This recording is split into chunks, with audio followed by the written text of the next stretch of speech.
ಮಹಿಳೆಯರಿಗೆ 33ರಷ್ಟು ಮೀಸಲಾತಿ ಕೊಡುವಂತೆ ಸಭೆಯಲ್ಲಿ ಚರ್ಚೆ ಮಾಡಿ ಮೀಸಲಾತಿ ಕಲ್ಪಿಸುವಂತೆ ಕೂಡ್ಲಿಗಿ ತಹಸೀಲ್ದಾರ್ ಮುಖೇನ ಕರ್ನಾಟಕ ರಾಜ್ಯಪಾಲರಿಗೆ ಮನವಿ ಪತ್ರ ಸಲ್ಲಿಸುವುದರ ಮೂಲಕ ಕೇಂದ್ರ ಸರ್ಕಾರವನ್ನು ಆಗ್ರಹ ಮಾಡಿದರು.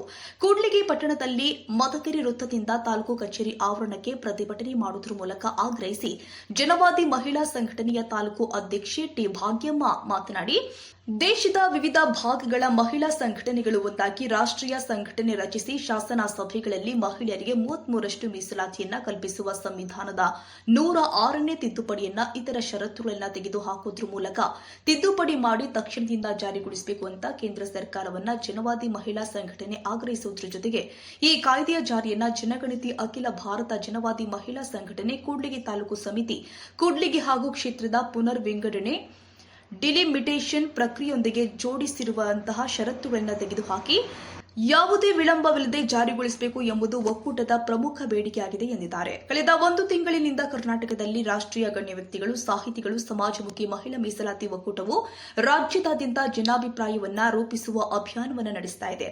ಸಮುದಾಯದ ಸಭೆಗಳು, ಸಾರ್ವಜನಿಕ ಸಭೆಗಳು, ರಾಜಕೀಯ ಮುಖಂಡರು ಹಾಗೂ ವಿವಿಧ ಕ್ಷೇತ್ರಗಳ ಪ್ರಮುಖರನ್ನ ಭೇಟಿ ಮಾಡಿ ಈ ಬೇಡಿಕೆಗೆ ಬೆಂಬಲ ಕೋರಲಾಗಿದೆ. ರಾಜ್ಯದ ನಾನಾ ಭಾಗಗಳಿಂದ ಸಾವಿರಾರು ನಾಗರಿಕರು ಈ ಅಭಿಯಾನಕ್ಕೆ ತಮ್ಮ ಬೆಂಬಲವನ್ನು ಸೂಚಿಸಿದ್ದಾರೆ. ಈ ಹೋರಾಟವನ್ನು ಮತ್ತಷ್ಟು ಬಲಪಡಿಸುವ ಉದ್ದೇಶದಿಂದಾಗಿ ಮೀಸಲಾತಿ ರಾಜ್ಯದಾದ್ಯಂತ ಜುಲೈ 21ರಂದು ಸಾರ್ವಜನಿಕ ಪ್ರತಿಭಟನೆ ಮಾಡಲು ಒಕ್ಕೂಟ ನಿರ್ಧಾರ ಮಾಡಿದೆ. ಪ್ರತಿಭಟನೆಯ ಮೂಲಕ ಕೇಂದ್ರ ಸರ್ಕಾರವು ಸಂಸತ್ತಿನ ಪ್ರಸಕ್ತ ಅಧಿವೇಶನದಲ್ಲಿಯೇ ಮುಂಗಾರು ಮಹಿಳಾ ಕಾಯ್ದೆಯನ್ನು ಚಿಂತಕರು ಚರ್ಚೆ ಮಾಡಿ ಜನಗಣತಿ ಹಾಗೂ ಕ್ಷೇತ್ರದ ಪುನರ್ ವಿಂಗಡಣೆಯ ಷರತ್ತುಗಳನ್ನು ತೆಗೆದುಹಾಕಿ ತಕ್ಷಣ ಜಾರಿಗೊಳಿಸುವಂತೆ ಒತ್ತಾಯಿಸಲಾಗಿದೆ ಅಂತ ಭಾಗ್ಯಮ್ಮ ಹೇಳಿದ್ದಾರೆ. ನ್ಯಾಯಮೂರ್ತಿ ಎ ಗೋಪಾಲ್ ಗೌಡ, ನ್ಯಾಯಮೂರ್ತಿ ಎಚ್ಎನ್ ನಾಗಮೋಹನ್ ದಾಸ್, ಎಚ್ಎ ಮಹದೇವಪ್ಪ, ಸಮಾಜ ಕಲ್ಯಾಣ ಸಚಿವರು ಈಶ್ವರ್ ಖಂಡ್ರೆ, ಗ್ರಾಮೀಣಾಭಿವೃದ್ಧಿ ಮತ್ತು ಪಂಚಾಯತ್ ರಾಜ್ ಸಚಿವರು ಸೇರಿ ಇತರರು ಈ ಸಾರ್ವಜನಿಕ ಹೇಳಿಕೆಗೆ ಅನೇಕ ಗಣ್ಯರು ಮತ್ತು ಇನ್ನು ಅನೇಕರು ತಮ್ಮ ಬೆಂಬಲವನ್ನು ಸೂಚಿಸಿದ್ದಾರೆ.